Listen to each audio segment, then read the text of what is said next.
আসসালামু আলাইকুম। সংবাদে আপনাদের সবাইকে স্বাগত জানাচ্ছি। আমি ফিরোজ তোহা। শুরুতেই আরবে কেবলস সংবাদ শিরোনাম।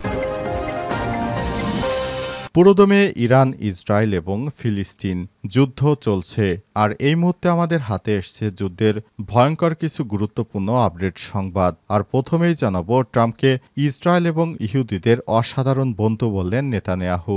যুক্তরাষ্ট্রের প্রেসিডেন্ট ডোনাল্ড ট্রাম্প এবং নেতানিয়াহু একে অপরের সঙ্গে বৈঠক করেছেন। বৈঠকে ট্রাম্পকে ইহুদিদের অসাধারণ বন্ধু বলে অভিহিত করেছেন ইসরায়েলের প্রধানমন্ত্রী বেঞ্জামিন নেতানিয়াহু। এরপর জানাবো, মুসলিম দেশগুলো ঐক্যবদ্ধ থাকলে শত্রুরা অত্যাচার চালাতে সাহস পাবে না বললেন ইরানের প্রেসিডেন্ট মাসুদ পেজেশকিয়ান। ইয়েমেনের সুপ্রিম পলিটিক্যাল কাউন্সিলের চেয়ারম্যান মাহদি আল মাসহাতের সঙ্গে এক ফোনালাপে ইরানের প্রেসিডেন্ট বলেছেন, মুসলিমরা ঐক্যবদ্ধ থাকলে সাম্রাজ্যবাদীরা আমাদের উপর অত্যাচার চালাতে সাহস পাবে না। এদিকে গাজায় ইসরায়েলি হামলায় ৪২ জন নিহত। এইমাত্র ফিলিস্তিনের অবরুদ্ধ গাজা ভূখণ্ডে আবারও দখলদার ইসরায়েল বিমান হামলা চালিয়েছে। আবাসিক ভবনে হামলায় ৪২ জন নিহত হয়েছে। এ নিয়ে আরও ২০০ জন আহত হয়েছে। এ পর্যন্ত নিহতের সংখ্যা ৫১,৭৫০। জানাবো, যুক্তরাষ্ট্রের বাড়ির উপর বিমান বিধ্বস্ত, সব আরোহী নিহত। যুক্তরাষ্ট্রের একটি ছোট বিমান বিধ্বস্ত হয়েছে। একটি বাড়ির ছাদের উপর বিমানটি বিধ্বস্ত হয়। সেই বিমান বিধ্বস্তের ঘটনায় মিসোডায় সেই বাড়িটিতে আগুন ধরে গেছে। তবে এই ঘটনায় কোনো বাড়ির কেউ ক্ষতিগ্রস্ত হয়নি, পুরো বাড়িটি পুড়ে গেছে।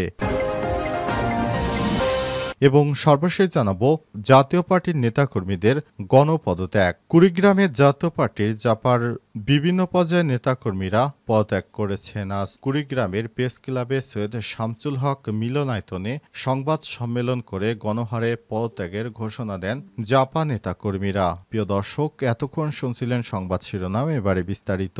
তবে তার আগে বন্ধুরা, অনুরোধ থাকবে সংবাদটিতে একটি লাইক দিন।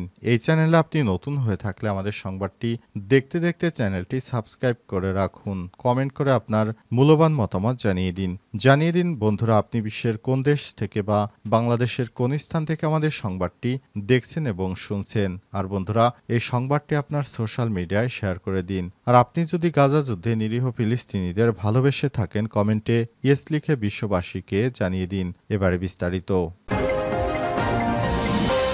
ট্রাম্পকে ইসরায়েল এবং ইহুদিদের অসাধারণ বন্ধু বললেন নেতানিয়াহু। যুক্তরাষ্ট্রের প্রেসিডেন্ট ডোনাল্ড ট্রাম্পের সঙ্গে বৈঠক করেছেন সফররত ইসরায়েলের প্রধানমন্ত্রী বেঞ্জামিন নেতানিয়াহু। স্থানীয় সময় আজ হোয়াইট হাউসে একটি বৈঠক অনুষ্ঠিত হয়েছে। বৈঠক শেষে যৌথ সংবাদ সম্মেলনে দুজন বক্তব্য দেন। সংবাদ সম্মেলনে ট্রাম্প ও নেতানিয়াহু পাশাপাশি বসেন এবং সরাসরি তারা কথা বলেন। এ সময় ডোনাল্ড ট্রাম্প নিজেকে ইসরায়েলের প্রত্যাশা অনুযায়ী সেরা মার্কিন প্রেসিডেন্ট হিসেবে বর্ণনা করেছেন। ট্রাম্প বলেন, বৈঠকে তাদের মধ্যে বিভিন্ন বিষয় আলোচনা হয়েছে। এর মধ্যে ইরান ও ইসরায়েল বাণিজ্য সম্পর্কিত বিষয় ছিল। সংবাদ সম্মেলনে ইরানের পারমাণবিক কর্মসূচি নিয়েও আলোচনা করেছেন ট্রাম্প। ট্রাম্প বলেছেন, ইরান একটি চমৎকার রাষ্ট্র, ইরানে সবকিছু থাকবে, কিন্তু আমরা পারমাণবিক অস্ত্র তৈরি করতে দেব না, কারণ তাদের হাতে পারমাণবিক অস্ত্র থাকলে মধ্যপ্রাচ্য আমাদের জন্য হুমকি হয়ে দাঁড়ায়। অপরদিকে নেতানিয়াহু মার্কিন প্রেসিডেন্টকে আন্তরিক ধন্যবাদ জানিয়েছেন। ট্রাম্পকে ইসরায়েল ও ইহুদিদের একজন অসাধারণ বন্ধু হিসেবে অভিহিত করেছেন নেতানিয়াহু। ইসরায়েলের প্রধানমন্ত্রী তখন বলেছেন, তারা যুক্তরাষ্ট্রের সঙ্গে বাণিজ্য ঘাটতি দূর করবেন। তিনি মনে করেন এটি সঠিক কাজ।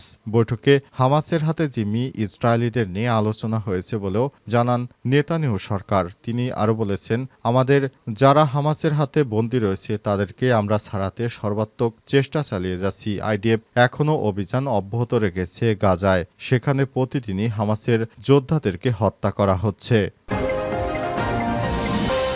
মুসলিম দেশগুলো ঐক্যবদ্ধ থাকলে শত্রুরা অত্যাচার চালাতে পারবে না বললেন ইরানের প্রেসিডেন্ট।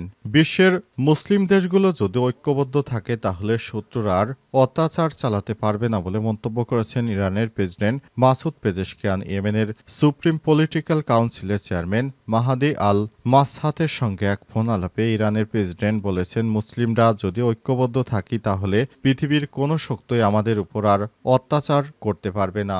আমাদের উচিত আমরা সবাই একসাথে মিলেমিশে যাই। যুক্তরাষ্ট্র যুক্তরাষ্ট্র সম্প্রতি ইয়েমেনে অব্যাহত হুতিদের লক্ষ্য করে বোমা হামলা চালাচ্ছে।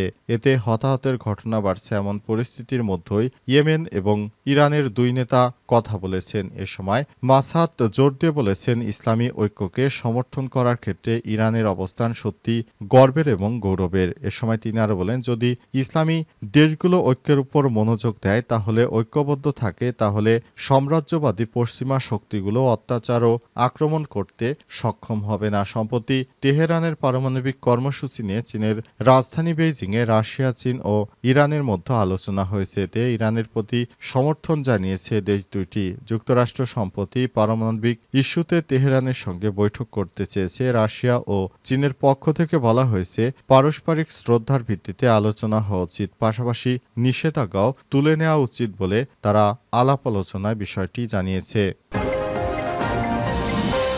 গাজায় ইসরায়েলি হামলায় আরও ৪২ জন নিহত। এইমাত্র ফিলিস্তিনের অবরুদ্ধ গাজা ভূখণ্ডে দখলদার ইসরায়েলি হামলা চালিয়েছে। এ সময় আরও ৪২ জন নিহত হয়েছে, আহত হয়েছে আরও প্রায় ২১৩ জন। এর ফলে অবরুদ্ধ গাজা উপত্যকাটিতে নিহতের সংখ্যা ৫১,৭৬৫ জনে ছাড়িয়ে গেছে। গত ১৮ মার্চ থেকে গাজায় নতুন করে ইসরায়েলি হামলা শুরু হওয়ার পর থেকে ১,০০০-এর বেশি ফিলিস্তিনি নিহত হয়েছে। মঙ্গলবার এক প্রতিবেদনে সব তথ্য জানিয়েছে আনাদোলু এজেন্সি। বার্তা সংস্থা বলেছে, গাজা উপত্যকায় ইসরায়েলি হামলায় কমপক্ষে আরও ৪২ জন ফিলিস্তিনি নিহত হয়েছে। ফলে ২০২৩ সালের অক্টোবর থেকে ইসরায়েলে গণহত্যামূলক আগ্রাসনে ভূখণ্ডটিতে ৫০,০০০-এর বেশি মানুষ নিহত হয়েছে। আজ গাজার স্বাস্থ্য মন্ত্রণালয় থেকে বিষয়টি নিশ্চিত করা হয়েছে। মন্ত্রণালয়ের এক বিবৃতিতে বলা হয়েছে, গত ২৪ ঘণ্টায় ইসরায়েলি আক্রমণে আহত হওয়া আরও ১৮৩ জনকে গাজার বিভিন্ন হাসপাতালে ভর্তি করা হয়েছে। এর ফলে সংঘাতের শুরু থেকে আহতের সংখ্যা বেড়ে ১,২০,৫৮৩ জনে পৌঁছেছে। অনেক সাধারণ মানুষ এখনও ধ্বংসস্তূপের নিচে চাপা পড়ে আছে। উদ্ধারকারী দল সেখানে পৌঁছাতে পারছে না, তাদেরকে খাদ্য এবং পানীয় দেয়া যাচ্ছে না, তারা এখন সেখানে বন্দী অবস্থায় রয়েছে। তাদের জন্য অনেক দেশ থেকে খাদ্য সহায়তা আসলেও যুক্তরাষ্ট্র এবং দখলদার ইসরায়েলি বাহিনী তাদের সেখানে সেই খাদ্য সামগ্রী পৌঁছাতে দিচ্ছে না। এর ফলে সাধারণ মানুষ আরও মারা যাচ্ছে এবং অনেকেই আহত হয়ে সেখানে কাতরাচ্ছে। অনেকের লাশ এখনও রাস্তাঘাটে পড়ে আছে, কিন্তু সেখানে উদ্ধারকারী দল পৌঁছাতে পারছে না।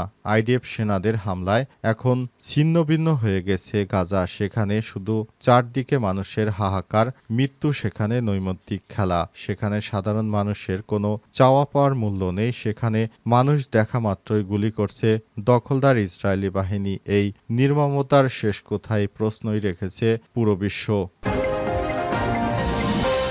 যুক্তরাষ্ট্রের বাড়ির উপর বিমান বিধ্বস্ত, সব আরোহী নিহত।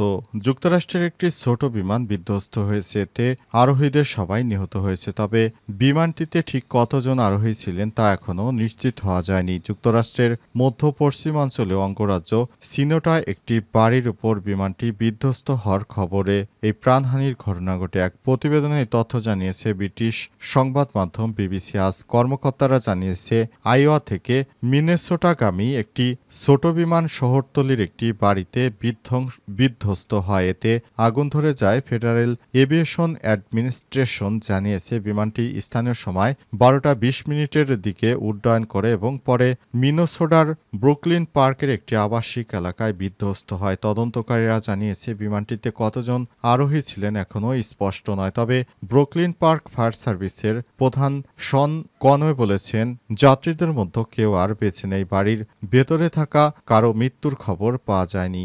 জাতীয় পরিবহন সুরক্ষা বোর্ড জানিয়েছে, তারা দুর্ঘটনার কারণ তদন্ত করার কথা ভাবছে। দুর্ঘটনার কারণ এখনও অজানা। সংস্থাটি মিনেসোটার ঘটনাস্থলে যাচ্ছে। তারা জানিয়েছে, আজ ঘটনাস্থলে থাকবে বলে আশা করা হচ্ছে। সংস্থাটি আগে বিবৃতিতে জানিয়েছে, ঘটনাস্থলে পৌঁছানোর পর তদন্তকারীরা সেখানকার পরিস্থিতি নথিভুক্ত করে এবং বিমানটি পরীক্ষা করার প্রতিক্রিয়া শুরু করে। এরপর বিমানটিকে আরও মূল্যায়নের জন্য একটি নিরাপদ স্থানে নিয়ে যাওয়া হবে। সোশ্যাল মিডিয়ার ভিডিওতে দেখা যায়, বিমানটি যে বাড়িতে বিধ্বস্ত হয়েছে তা আগুনে পুড়ে ছাই হয়ে গেছে।